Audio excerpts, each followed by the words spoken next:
Hola, me comentaron sobre este tema y vi que Jim Roca dijo que iba a dar el paso a usar la química. Supongo que le habrá valorado los pros y los contras, pero me gustaría hacer este vídeo para ver si realmente está seguro de lo que va a hacer. Lo desglosaré por puntos. Punto número 1. Supongo que Jim Roca será consciente de que es una decisión muy importante, pues una vez que se mete en este mundo, ya ni marcha atrás, su eje hormonal no volverá a ser el mismo y de por vida tendrá que gastarse dinero en química o terapia de reemplazo hormonal para tener una vida saludable, como un hombre. Algunos que han usado química dicen que no, que cuando dejan de tomarlo, que luego recuperas el eje igual a como estaba antes. Eso es una gran mentira, según me informé. No sé por qué mienten, porque al final ponen en riesgo la salud de otras personas. Si haces ciclos durante un tiempo largo, puedes recuperar el eje, pero nunca al nivel que lo tenías cuando eres natural. Pongamos que tu nivel de testosterona natural sea 300, que parece bajo, pero es lo que suelen tener los hombres de los tiempos modernos. El mismo Jesús Varela, de Bilbotín, mostró su analítica y tenía poco más de 300, y fíjate, tiene más fuerza que la mayoría de los que toman química. Pero bueno, lo de Jesús no es normal. Pero lo que quiero decir es que si tu testosterona natural antes de tomar química es de 300, después de usar ciclos durante un tiempo podrás recuperar tu eje, pero siempre estará por debajo de esos 300 que tenías de manera natural, y cuanto más tiempo estés peor, hasta el punto que ya no podrás recuperar el eje nunca más y tendrás que usar terapia de reemplazo hormonal de por vida, que es lo que le pasa a todos los culturistas y a todos los que llevan usando química durante mucho tiempo. Supongo que eso lo habrás valorado, que de por vida vas a tener que tener un sueldo, un trabajo, para no tener que dejar la química y así tener una vida saludable. Por cierto, quería matizar también la falacia de la terapia de reemplazo hormonal, que mucha gente que usa química y que la deja dice: ahora voy natural. Natural no, natural los cojones. Vas con terapia de reemplazo hormonal. Y por cierto, no se meten para tener 300 de testosterona como tenían antes, se meten para tener entre 800 y 1000. Y eso ya es más de lo que da un hombre actual, así que natural desde provincia, supongo.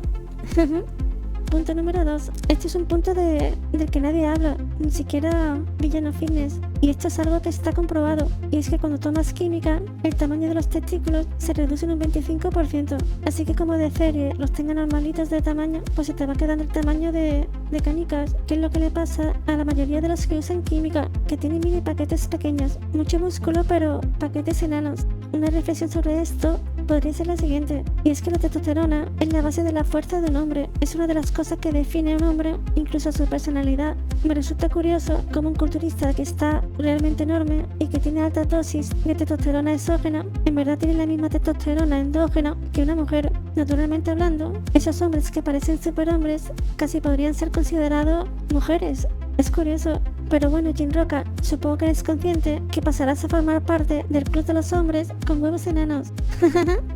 Punto 3. Supongo que eres consciente que la genética es muy importante a la hora de usar la química. Y ya no hablo a nivel de masa muscular, hablo a nivel de salud. Hay muchas personas que han usado química que han acabado muy mal. Las analíticas les empiezan a salir mal, su cuerpo las rechaza y empiezan a tener problemas de salud.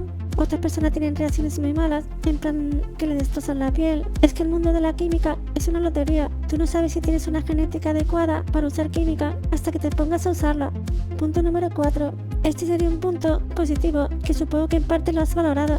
Una de las ventajas que te va a dar meterte en el mundo de la química y competir es que tu canal va a pegar un subidón brutal, tu canal y tus redes, y por tanto tus ingresos van a aumentar en todos los sentidos. La triste realidad del mundo fitness es que son pocos los que llegan a tener una fama siendo natural. Tiene que darse unos condicionantes extras que no todo el mundo los logra. La realidad parece ser que la gente prefiere ver a personas que usan química, supongo que porque le gusta ver gente que han superado el límite natural. A la gente le gusta eso, le gustaría soñar con estar como ellos, los toman como ejemplo. Por alguna razón atrae más a la audiencia. Bueno, y una cosa que va a subir también son las asesorías, porque al final la gente, desde la ignorancia, prefiere que les asesore una persona que tiene un cuerpo increíble a una persona normal o que es natural. Conclusión. A mí personalmente me gusta el cuerpo que tiene Jim Roca, natural. No le veo necesidad de meterse en la química, pero en el caso que esté seguro y quiera hacerlo porque lo ha valorado, pues no hay ningún problema. El único problema que veo es que me da la sensación de que Jim Roca no está seguro del todo. Por ejemplo, Jorge Távez tenía un sueño claro y la única manera de conseguir ese sueño es usando química. Él sabía todas las consecuencias y se ha arriesgado por su sueño, asumió el riesgo y las consecuencias. Es su decisión y su cuerpo, y está bien. Pero él estaba totalmente seguro, lo había pensado muy bien, y yo no veo esa seguridad en Jim Roca. Creo que debería pensarlo bien. para tener total seguridad de que es realmente lo que quiere, porque es una decisión que va a marcar su futuro. Es un riesgo y puede salirle bien o puede salirle mal. Si le sale bien, pues lo que está claro es que a nivel económico le va a rentar, pero el riesgo, pues ahí está. Dicho esto, tengo que decir que en el supuesto caso que le fuera bien, no solo a nivel de salud, sino a nivel de ganar masa muscular, en ese supuesto creo que tiene un gran potencial, porque su estructura siempre dije que me recuerda un poco a la de Schwarzenegger, salvando las diferencias. Creo que si se dan todas las circunstancias para que salga bien, sí que tendría un potencial enorme como culturista clásico, espero, claro.